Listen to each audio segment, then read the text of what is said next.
کہ تحریک کے لیے تیار ہے، عدالت کے لیے معذور ہے، بیمار ہے، بزرگ ہے، وہ بیماری ہے جس کا میں ذکر بھی نہیں کر سکتی، بچیاں بیٹھی ہیں ٹی وی پہ لوگ سن رہے ہوں گے. بات کیا پوچھ رہے ہیں آپ سے؟ فورن فنڈنگ کی ہے کہ نہیں کی، جواب دے دو. خیرات کے پیسے سیاست میں لگائے ہیں، نہیں لگائے تو جواب دے دو. ٹیرین آپ کی بیٹی ہے کہ نہیں ہے، جواب دے دو، جس کا ایفیڈیوٹ جمع کرایا ہے میری بیٹی. توشہ خانہ سے گھڑی چوری کی ہے، نہیں کی تو جواب دے دو. آج پہلی حکومت ہے جس نے توشہ خانہ کا پورا ریکارڈ پبلک کر دیا ہے. یہ وہ لوگ اس وقت سوال پوچھ رہے ہیں اور اس کو بھی کنٹروورسی کا شکار بنا رہے ہیں جو کہتے رہے کہ ملکی تعلقات خراب ہوتے ہیں اگر توشہ خانہ کا ریکارڈ پبلک کر لیا جائے. وہ سوال کر رہے ہیں. آپ آدھی آدھی لسٹیں جو توشہ خانہ کی اپنے جھوٹے بیانیے کے لیے، آج کل کوئی کہانی نہیں نا بکنے کے لیے. سائفر کی کہانی ختم، لانگ مارچ ختم، جیل بچو ختم، تحریک ختم، عدلیہ سے بچو تحریک ختم. تو اب کیا کریں گے وہ توشہ خانہ کی لسٹیں لے کر؟ وہ بھائی اگر توشہ خانہ سے چیز لینا، توشہ خانہ سے چوری کرنا دو مختلف چیزیں ہیں. قانون کے مطابق، توشہ خانہ کے رولز کے مطابق، جو قانون کے مطابق آپ کو کوئی تحفہ ملے آپ اسے توشہ خانہ کے رول کے مطابق لے لیں، وہ قانون کے مطابق. آپ کو کوئی تحفہ ملے اس کو لے لیں، چوری کر لیں، اس کے پیسے جمع نہ کرائیں، اس کو بیچ دیں، اس کی نقلی رسیدیں بنائیں، اس کو بیچنے کے بعد توشہ خانہ میں پیسے جمع کرائیں، توشہ خانہ کا قانون بدلیں، قانون بدل کے اس کی ایویلیویشن کرائیں، تحفہ خرید کر توشہ خانہ میں پیسے بدل کر قانون پھر تبدیل کر دیں، یہ جرم ہے.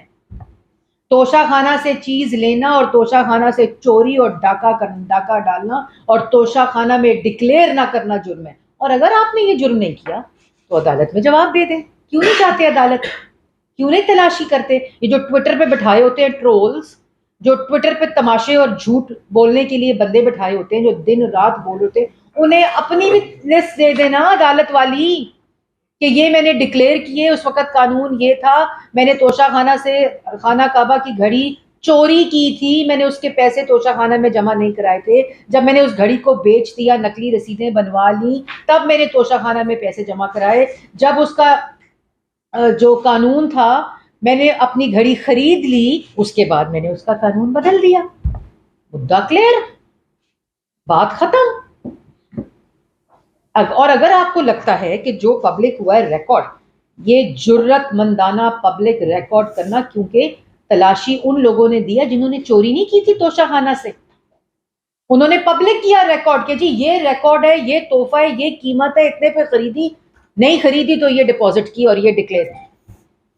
آپ تو کہتے تھے کہ ملکی حالات خراب ہو جائیں گے، تعلقات خراب ہو جائیں گے. سائفر سے ملکی تعلقات خراب نہیں ہونے تھے، لیکن خانہ کعبہ کی چوری کی ہوئی گھڑی یہ ڈکلیئر کرنے سے تعلقات خراب ہو جانے تھے. سائفر کے ساتھ کھیل کھیلنے سے خارجہ پالیسی تباہ نہیں ہونی تھی، لیکن وہ تحائف جو آپ نے چوری کیے، ڈاکے ڈالے، ڈکلیئر نہیں کیے، قوانین بدلے، اس سے سفارتی تعلقات خراب ہونے تھے. واہ واہ واہ واہ، مطلب آپ کو شرم بھی نہیں آتی. اور فورن فنڈنگ، آج میں وہ دیکھ رہی تھی صاحب جن کا نام اسی کرسی پر بیٹھ کر پریس ٹاک کرتے تھے، وزیر اطلاعات رہے ہوئے کافی جماعتوں کے، میرے خیال ہے یا ان کے 2-3 دفعہ رہے ہوئے، وہ کیا تقریر کر رہے ہیں، کیا تقریر کی آج انہوں نے؟ ہم الیکشن کمیشن کے ساتھ کھڑے. یہ اندر کس کیس میں گئے تھے؟ توہین الیکشن کمیشن کے کیس میں. اس الیکشن کمیشن کے ساتھ کھڑے ہیں جن کے بچوں کو قتل کی دھمکی دی تھی جس کی وجہ سے جیل گئے تھے. اس الیکشن کمیشن کے ساتھ کھڑے ہیں جس کو گالی دیتے تھے، دھمکاتے تھے، لان تان کرتے تھے. اور اب میں آج آپ کے سامنے ایک ویڈیو ریلیز کر رہی ہوں، اور یہ ویڈیو صرف اس لیے ریلیز کر رہی ہوں کہ تاکہ پاکستان کی عوام کو یہ پتہ چل سکے کہ یہ بہروپی ہے، یہ فراڈ. کیوں یہ ٹویٹر کے اوپر کیمپینیں چلاتے ہیں؟ تاکہ اصلی مدے سے کہانی ہٹ سکے. اور کمرے میں دیتے تھے باجوہ صاحب کو افتتاحیات ایکسٹینشن کے ترلے منتے تاکہ میرا اقتدار بچ سکے، اور باہر آ کے کہتے تھے نیوٹرل ہونا، کوئی یہ جانور ہوتا ہے نیوٹرل.